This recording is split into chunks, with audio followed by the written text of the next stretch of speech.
Fargo, which is kind of similar story that I got from Willie yesterday, a guy who had all the talent in high school and again just wasn't necessarily always in the right situation. And look at Maple there running through a double, take a 2-0 lead early on. And I had a conversation with a former Sooner alum here. She's working a gut. If he has this kind of offense and parterre. Okay, so parterre is a real thing. And just like we spoke a little bit earlier, oh my goodness, he gets an angle on that go behind, and not a takedown yet, but darn close. That's 2. The head went down.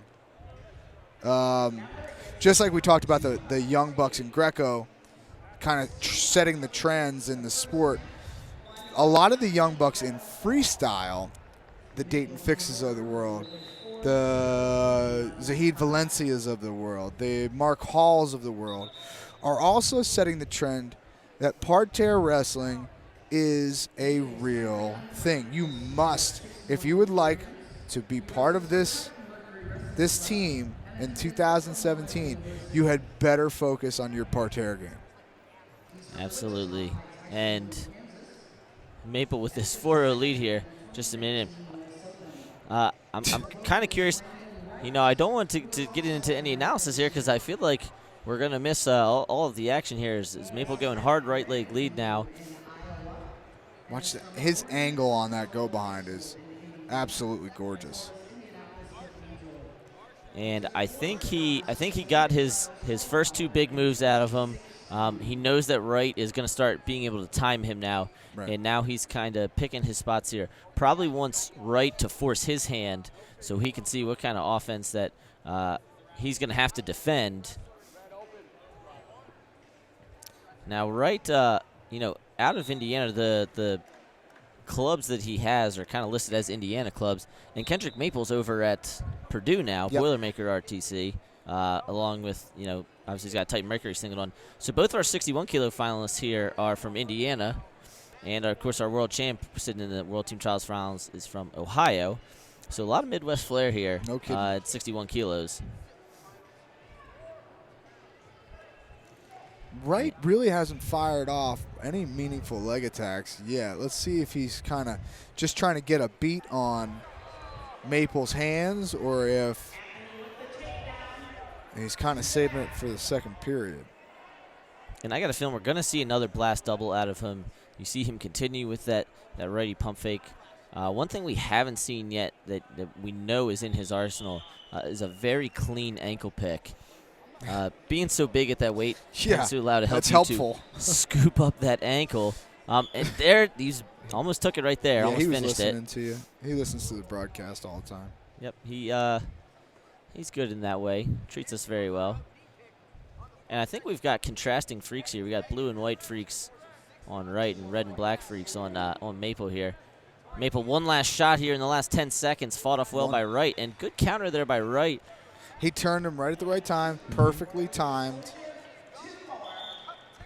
Short time on the clock here, so looks like the first period is going to end 6-1.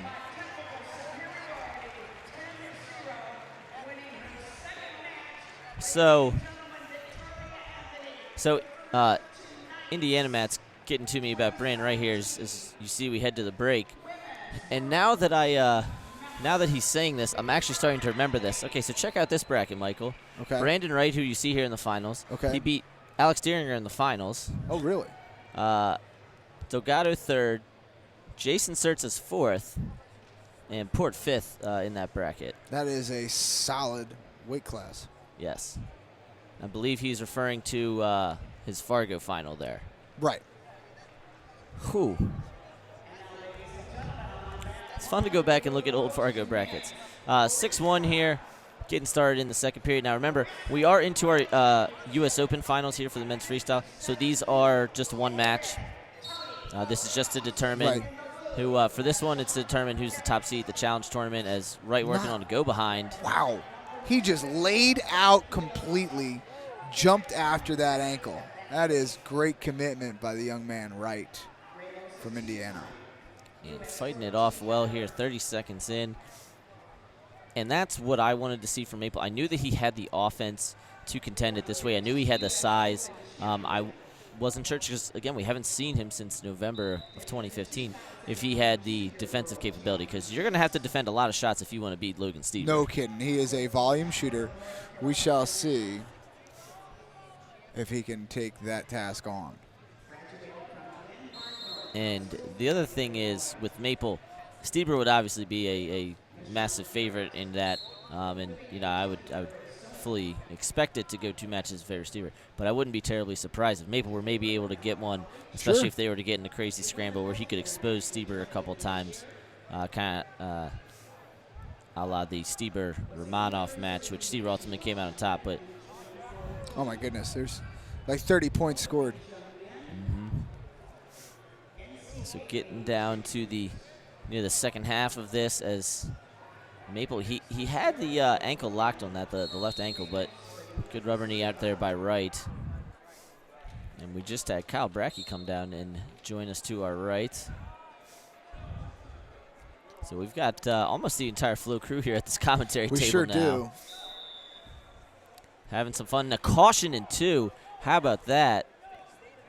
Maple getting warned here. So made it 6-3. So Maple says, all right, I'm just going to go right into a double here. Look at the lace here. Has the knees trapped. He's got it. He's got it. 10-3, minute to go. Yeah. And at the very least buying himself a good bit of time. Oh, my goodness. I think the referee was a little bit premature on that whistle. So 50 to go now, and we haven't seen a whole lot out of Wright as far as, and you see him kind of get off balance there and lean a little bit forward as far as the offensive end is concerned. Really his only points coming off the misdirection step out, and there's another step out for him, as well as the caution, 2 from Maple. Slapping singles is not going to get it done for Brandon Wright right now. He's got to go double leg to his back. He's got to find a way to put big amplitude on the board. 25 to go here. And again, this is where you start maybe talking about not really knowing what his training situation is, who he's working out with on a day-to-day basis. The question here after seeing this is he's going to get another step out.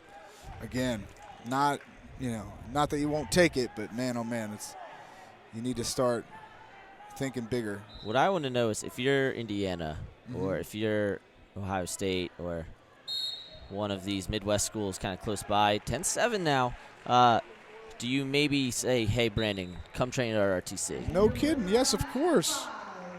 Because you're looking at a guy who very likely could be your 2 or 3 seed, depending on kind of how the backside shook out. I believe Kendric ended up getting 3rd. Looking at a guy who could be 2 or 3 seed at the World Team Trials. Yeah. So having somebody like that, definitely very valuable. Kendric Maple, going to be your top seed at the Challenge Tournament. Boilermaker RTC having a pretty good day. Griffin Perriott 170 kilos for juniors. Maple and he looked here. great, too, by the way. Griffin Perriott, throwing a bunch of different types of technique out there, showing how versatile he is from different positions. And our good friend Chris Christian giving us an update on the Flow Combat event. Flow Combat or Flow Grappling? One of our other verticals. Logan Storley just apparently stomped his guy in less than a minute.